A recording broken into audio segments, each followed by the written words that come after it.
देखेंगे कौन से हाई वेटेज चैप्टर्स हैं जो बहुत ही इंपॉर्टेंट हैं, जिनसे ज्यादा क्वेश्चन आने की प्रेडिक्शन है नीट 2025 में। अच्छे से अंडरस्टैंड करना है और अच्छे से पढ़ना है, तभी आपको नीट 2025 में वो असरेशन रीजन स्टेटमेंट वाइज क्वेश्चन बनेंगे और उन क्वेश्चनों की प्रैक्टिस पहले से ही आपको करके रखनी है। Hello everyone, my self Umar Ahmad Ganai, first year MBBS student at government medical college Doda. I hope आप सब अच्छे से होंगे। तो ये वीडियो बहुत ही इंपॉर्टेंट होने वाला है नीट 2025 एस्पिरेंट्स के लिए है, क्योंकि इस वीडियो में हम डिस्कस करेंगे जो डिलीटेड टॉपिक्स हुए हैं नीट 2025 के लिए और कौन से हाई वेटेज चैप्टर्स हैं फिजिक्स में, वो हम इस वीडियो में डिस्कस करेंगे। तो पहले हम डिस्कस करेंगे कि 11th के सेक्शन में कौन कौन से टॉपिक्स डिलीट हुए हैं, फिर हम ऐसे ही करेंगे 12th में, और फिर हम देखेंगे कौन से हाई वेटेज चैप्टर्स हैं जो बहुत ही इंपॉर्टेंट हैं, जिनसे ज्यादा क्वेश्चन आने की प्रेडिक्शन है नीट 2025 में। तो अगर हम देखेंगे मोशन इन स्ट्रेट लाइन में, डिस्प्लेसमेंट वेक्टर,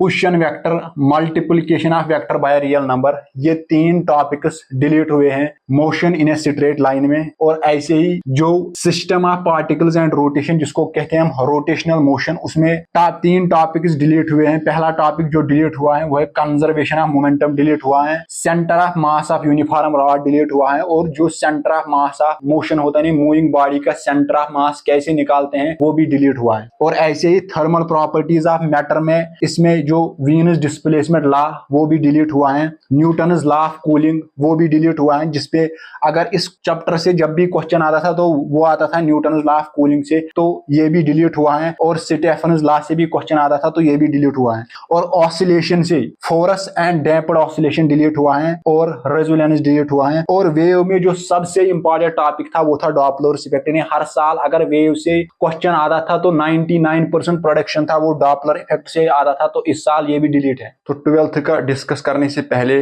आप सब लोग से यही मैसेज है कि देखो, आपने नीट 2024 का पेपर देखा होगा, तो उसमें जितने भी क्वेश्चन थे वो NCERT से आए थे, यानी डीप कॉन्सेप्ट्स पर क्वेश्चन थे। तो अब आपको NCERT को भी पढ़ना है, NCERT को भी इक्वल इंपॉर्टेंस देनी है, और सारे मतलब NCERT को अच्छे से अंडरस्टैंड करना है और अच्छे से पढ़ना है, तभी आपको नीट 2025 में वो असरेशन रीजन स्टेटमेंट वाइज क्वेश्चन बनेंगे और उन क्वेश्चनों की प्रैक्टिस पहले से ही आपको करके रखनी है। तो 12th के पोर्शन से कौन कौन से टॉपिक डिलीट हुए, देखो इलेक्ट्रोस्टैटिक्स, पोटेंशियल एंड कैपेसिटर में कौन कौन सा टॉपिक डिलीट हुआ है, जो free charge and bound charge inside a conductor होता है उसका कंसेप्ट डिलीट हुआ है, और वेंटीग्राफ जनरेटर वो भी डिलीट हुआ है। और ऐसे ही इलेक्ट्रिक करंट, उसमें डिलीट हुआ है जो flow of charge inside a metallic rod, वो भी कंसेप्ट डिलीट हुआ है। और जो कार्बन रेजिस्टेंस, कलर कोड वो भी डिलीट हुआ है। और पोटेंशियोमीटर, उसका प्रिंसिपल, उसके एप्लीकेशन वो भी डिलीट हुआ है। और measurements of internal resistance of a cell वो भी डिलीट हुआ है।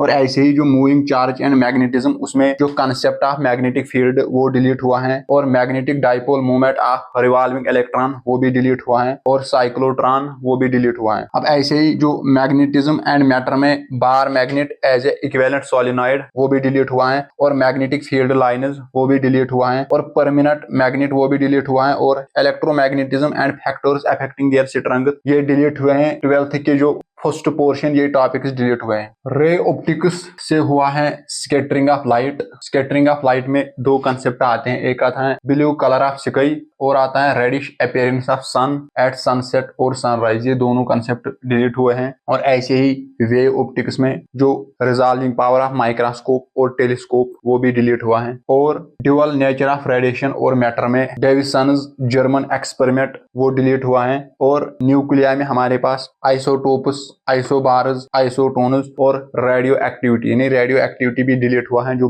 इंपॉर्टेंट टॉपिक था इस चैप्टर में। और ऐसे ही सेमीकंडक्टर्स में जो एनर्जी बैंड इन सॉलिड्स और ट्रांजिस्टर्स ये भी डिलीट हुए। ये दोनों कंसेप्ट में ट्रांजिस्टर्स का हर कोई एस्पेक्ट डिलीट हुआ है। तो अब हम देखेंगे कौन से हाई वेटेज चैप्टर्स रहने वाले हैं नीट 2025 के लिए। देखो, यूनिट एंड डायमेंशन, हर साल इसे 2 से 3 क्वेश्चन आते हैं। अगर आप इस साल भी देखोगे तो इस साल भी इस चैप्टर से 2 से 3 क्वेश्चन आए थे, और ग्रेविटेशन से हर साल 2021 में इसे 3 क्वेश्चन आए थे, और इस साल भी 1-2 क्वेश्चन थे। तो हर साल यहाँ से भी 2 से 3 क्वेश्चन आते हैं, और इलेक्ट्रोस्टैटिक्स से 5 से 7 क्वेश्चन भी आते हैं। तो इस साल अगर आप देखोगे 2 से 3 क्वेश्चन इस साल भी थे, और करंट इलेक्ट्रिसिटी जो मोस्ट इंपॉर्टेंट चैप्टर है, यानी हर साल यहाँ से 2 से 3 या 4 से 5 क्वेश्चन आते ही आते हैं। ऐसे ही अल्टरनेटिंग करंट में नीट 2023 में 3 क्वेश्चन थे, और ये भी मोस्ट इंपॉर्टेंट है। सेमीकंडक्टर से भी हर साल 5 से 6 क्वेश्चन आते ही आते हैं, और मॉडर्न फिजिक्स से जिसमें 3 चैप्टर आते हैं, एटम, न्यूक्लियर और dual nature of matter and radiation, ये 3 चैप्टर मिलाकर मॉडर्न फिजिक्स बनाते हैं, और यहाँ से भी आपको 5 से 6 क्वेश्चन मिलेगी ही मिलेगी। और इलेक्ट्रोमैग्नेटिक इंडक्शन, यहाँ से भी आपको 2 से 3 क्वेश्चन मिलेगी ही मिलेगी। तो ये जो